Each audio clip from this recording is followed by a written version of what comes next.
So, for film news this week, it's been a stacked week. It truly has. We have film news, television news, we have awards news, and everything in between. So, let's get into it. And the first topic that I want to discuss this week was something that came to us via Deadline. Jacob Elordi is set to play Frankenstein's monster in Guillermo del Toro's adaptation for Netflix. So, this is a project that I've been really looking forward to. Deadline broke the news last year that Oscar Isaac will play Victor Frankenstein, and Mia Goth is also set to star in the pick. But news broke this week that Jacob Elordi is joining the cast. He's been on an upward trajectory this year. Everything from Priscilla to Saltburn, and then obviously his fantastic work on shows like Euphoria have all helped him get to this point. I think this is just another way to diversify his acting portfolio. And he's joined by like a bunch of talented people, including Christoph Waltz, Lars Mikkelsen, David Bradley, and Christian Convery. Andrew Garfield fell out of the leading role there due to basically the SAG-AFTRA strikes that kind of hit Hollywood, earlier last year and went all the way through the summer season. So now there are some scheduling conflicts, and that is why Andrew Garfield had to ultimately drop out of this. But I'm looking forward to see what Jacob Elordi does with this role. Let us know what you think. The next news story that I want to cover is big news for TV, and that is, of course, talking about Last of Us Season 2. Caitlin Dever has been cast as the character of Abby. And for those of you that have played the Last of Us video game, specifically the second one, you know how pivotal that character is to defining that entire narrative. They might take a slower approach with the second season of The Last of Us and split it up a little bit more, just to kind of give that storyline more room to breathe, because a lot of fans of The Last of Us were very upset at the addition of Abby in the second game. And so I'm wondering how people are going to feel about Caitlin Dever being cast. There's already a bunch of Meninist in the comments everywhere talking about how, she doesn't look bulky enough to play Abby and we don't want Abby and blah, blah, blah. But I think you have to take the current casting, which is Bella Ramsey, and you have to match someone that isn't necessarily going to outshine that performance, but is also going to bring something new to it and, be playing on an equal playing field. Because while Abby may feel a little overpowered in the video game as I played it, there's also an element there where they're two sides of the same coin. And so the trick with the casting with The Last of Us Season 2 was getting someone who is on Bella Ramsey's level, who also can basically, play off one another in a way that's subtle and also like super effective. And I think they made the right choice going with Dever here. So I'm really excited to see what they do with it. But let us know what you think of the casting news down in the comments. It's official.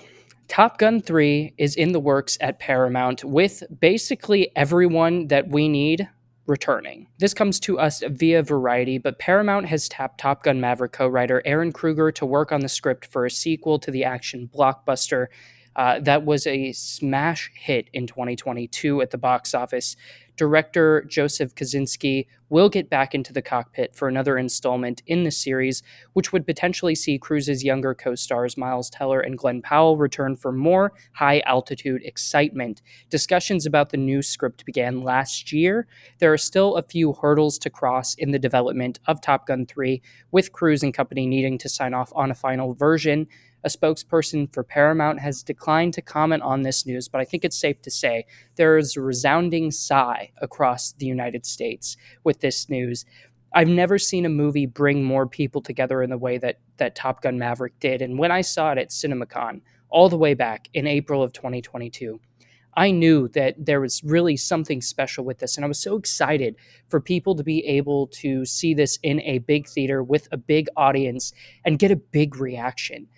Because ultimately that's what this movie did, and it did it to us, a bunch of theater owners that were sitting in the crowd at CinemaCon, and we need another hit like that. And I think you've seen the tightening restraints on superhero, genre fare at the box office in 2023 with a lot of Marvel and DC duds. And this was the summer for original storytelling in Oppenheimer and in Barbie to really come in and solidify a box office standing. And my hope is that with the release of movies like Top Gun Maverick, and Top Gun 3 subsequently, and then also, Barbenheimer, that we are able to counter program the box office because it is so needed. And I know a lot of people share that sentiment, but I think this is just another step in the right direction of kind of giving other films a shot. And obviously, it was kind of a no brainer when Top Gun Maverick made as much money as it did that it's going to get a sequel. So I'm just excited to finally see it announced and brought to the forefront. Let us know what you think. Tom Cruise also did something else this week. He signed a new deal with Warner Brothers Discovery to develop and produce original and franchise films with Warner Brothers. So his office is now moving from the Paramount lot to WB, and I've got to say, it's kind of a unique move, just because obviously with Top Gun 3 being in the works at Paramount, we also have the Mission Impossible franchise at Paramount. There's been a lot of discussions about whether or not Paramount is in trouble, whether or not there's writing on the wall that someone is going to come in and eat the scraps of what's left over of Paramount. And so there's been a lot of speculation in terms of, is Tom Cruise's decision to go to Warner Brothers a reflection of what's going to happen with Paramount ultimately?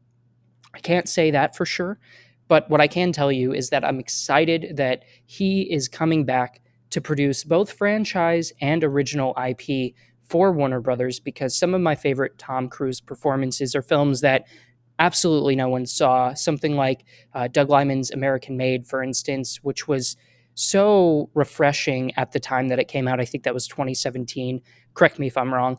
But I really did like that movie, and I'm excited to, whether or not it stars Tom Cruise, I'm excited to see more films like that start to pop up. And it kind of goes back into that discussion of, quality versus quantity and box office programming, in terms of counter programming certain films. You have a big superhero IP, but you also have this small little indie over here that people are filling up theaters for. Granted, maybe a little bit, smaller rates, but nonetheless, I think it's important, and I'm glad to see that this move has been made. Finally, let's talk about all of the Golden Globes news, because there was so much drama around this award show. My God.